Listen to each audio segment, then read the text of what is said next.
सुल्तानपुर सदर विधानसभा सीट को लेकर तमाम राजनीतिक दलों में एक होड़ रहती है। इसका कारण एक मान्यता है।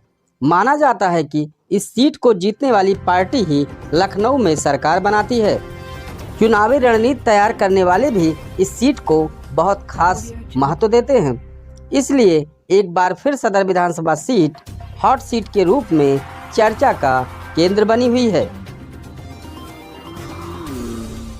सुल्तानपुर सदर विधानसभा क्षेत्र के मतदाता विधायक नहीं चुनते हैं, बल्कि वे उस दल पर मुहर लगाते हैं जो प्रदेश की सत्ता संभालेगी। यह मान्यता चुनाव दर चुनाव गहरा होता जा रहा है। कहा तो यहाँ तक जाता है कि जिस दल ने सदर सीट जीती वही यूपी की गद्दी को संभालता है। इसलिए तमाम चुनावी रणनीतिकार इस सीट पर कब्जे का प्रयास करते हैं और उसी के हिसाब से रणनीति तैयार करते हैं। सुल्तानपुर सदर सीट का ऐसा तिलिस्म है जहां वर्ष 2017 के विधानसभा चुनाव अभियान का आगाज तत्कालीन मुख्यमंत्री अखिलेश यादव ने यहां से किया था। हालांकि पार्टी को चुनाव में करारी हार का सामना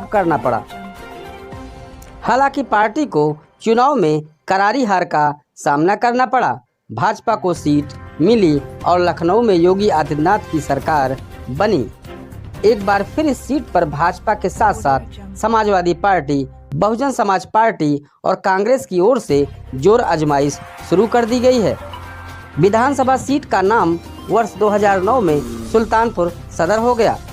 परसीमन से पहले इसका नाम जयसिंहपुर विधानसभा सीट हुआ करता था।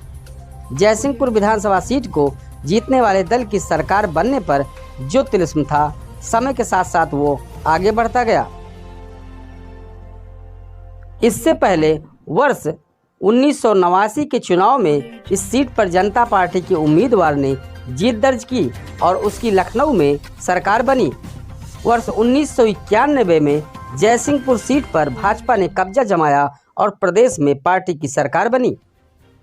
सदर विधानसभा सीट के मतदाताओं के बारे में कहा जाता है कि वे सत्ता की लहर को भांपने में एक्सपर्ट हैं। इसी आधार पर अपना वोट करते हैं। पिछले 3 दशकों के चुनाव परिणाम इसी तरफ इंगित करते हैं। वर्ष 1993 में इस सीट से सपा ने जीत दर्ज की। वहीं वर्ष 2002 और वर्ष 2007 के चुनाव में इस सीट पर बहुजन समाज पार्टी का कब्जा रहा। इस दौरान बसपा लखनऊ में सत्ता के केंद्र में रही। वर्ष 2012 में एक बार फिर यह सीट समाजवादी पार्टी के पाले में आई और प्रदेश में अखिलेश यादव की सरकार बनी। वर्ष 2017 के विधानसभा चुनाव में भारतीय जनता पार्टी को यहां जीत मिली। हालांकि मुकाबला त्रिकोणीय रहा। भाजपा प्रत्याशी पूर्व पीसीएस अधिकारी सीताराम वर्मा ने इस सीट से 18,773 वोटों से जीत दर्ज की। उन्हें करीब 36.44% वोट मिला। वहीं दूसरे स्थान पर रहे बसपा के राज प्रसाद उपाध्याय को 26.52% और समाजवादी पार्टी के अरुण वर्मा को 26.26% वोट मिले। एक बार फिर यहां पर मुकाबला जोरदार होने की उम्मीद है। सदर सीट पर अनुसूचित जात का दबदबा रहा है। इस जात वर्ग से करीब 74,000 मतदाता उम्मीदवार भाग्य तय करते हैं। इसके अलावा यहाँ करीब 68,000 ब्राह्मण बड़ी भूमिका निभाते हैं। मुस्लिम के 45,000, कुर्मी के 44,000, अन्य के करीब 40,000, छत्री के 35,000 और यादव के 32,000 वोट उम्मीदवारी की जीत में बड़ी भूमिका निभाते हैं। वहीं इस बार सदर विधानसभा सीट से भाजपा प्रत्याशी राजबाबू उपाध्याय एक बार फिर से चुनाव के मैदान में आए हुए हैं। एक जनसभा के दौरान मीडिया ने उनसे मुलाकात की और उनसे सवाल किए। बसपा कांग्रेस के प्रत्याशी आपके सामने है। भारतीय जनता पार्टी से राजबाबू उपाध्याय अपने आप को कहां पर? अरे भैया, आप लोग मीडिया के जिम्मेदार साथी हैं। आप लोग खुद देख रहे हैं।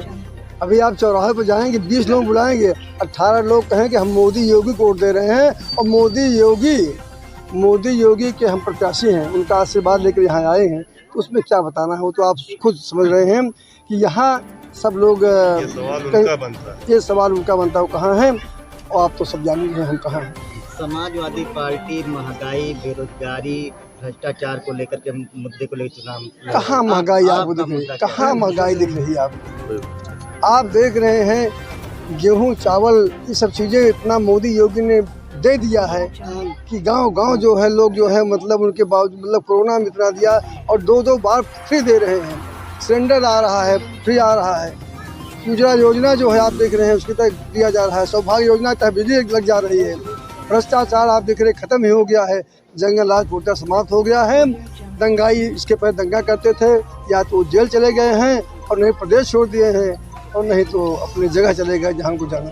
बसपा से आप 2 बार यहाँ चुनाव लड़े, यस, आपको हार का सामना करना जी। पड़ा। आखिर क्या कारण था कि आप भारतीय जनता पार्टी भारतीय जनता पार्टी क्योंकि मैंने देखा कि आज पूरा देश जो है वो एक तरफ राष्ट्र विरोधी लोग हैं, एक तरफ राष्ट्र हितैषी लोग हैं। मुझे लगा कि अब राष्ट्र विरोधियों के साथ जाना जो है वो मेरे लिए बहुत गलत होगा क्योंकि मेरे अंदर भी राष्ट्रवाद था। मैं तो सिर्फ ये देख करके कि उस समय ये ऐसी स्थिति नहीं थी कि दो तरफ 2 ताकतें हों, एक राष्ट्र विरोधी राष्ट्र हितैषी।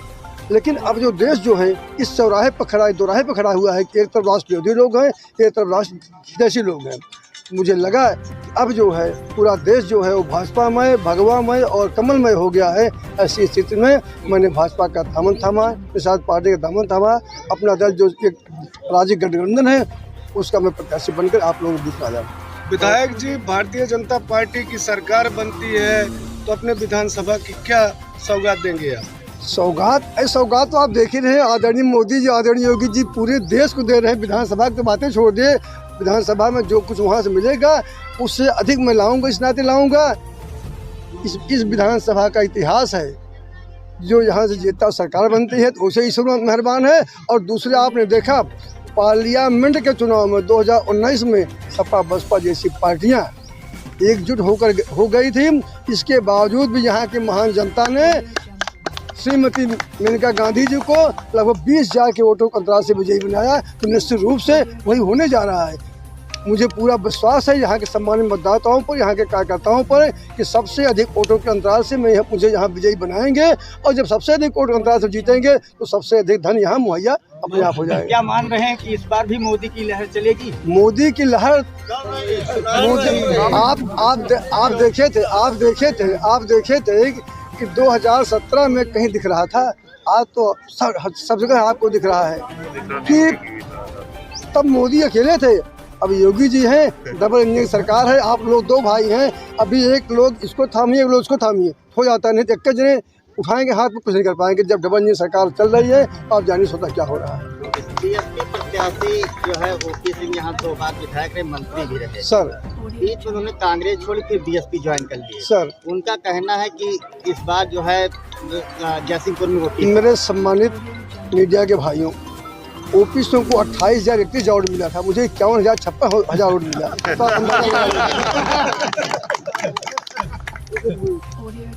फिर जो 10 साल विधायक सर। सदर क्षेत्र जयसिंहपुर जी, ये प्रदेश और देश में जाना जा रहा है, जी। तो आप इस क्षेत्र में क्या ऐसा नया लेके आने वाले हैं जिससे ये और आगे बढ़े?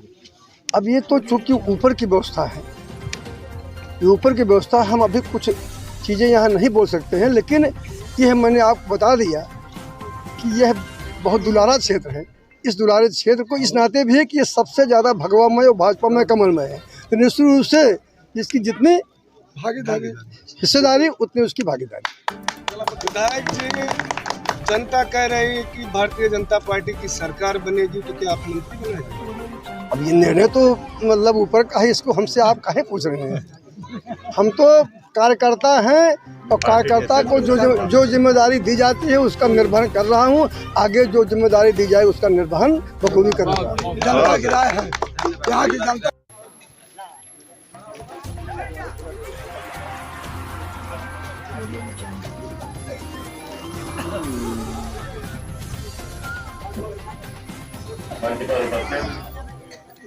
हमारे लोग की आज हमारे बीच में भारतीय जनता पार्टी के प्रत्याशी श्री राजबाबू भी उपस्थित हैं। ये आप लोगों का आशीर्वाद मार्गदर्शन। आज हम अपने गांव, ये मेरा, ये आप पूरा विश्वास रखिएगा कि ये गांव मामूदपुर संपूर्ण ग्राम सभा रीडापुर।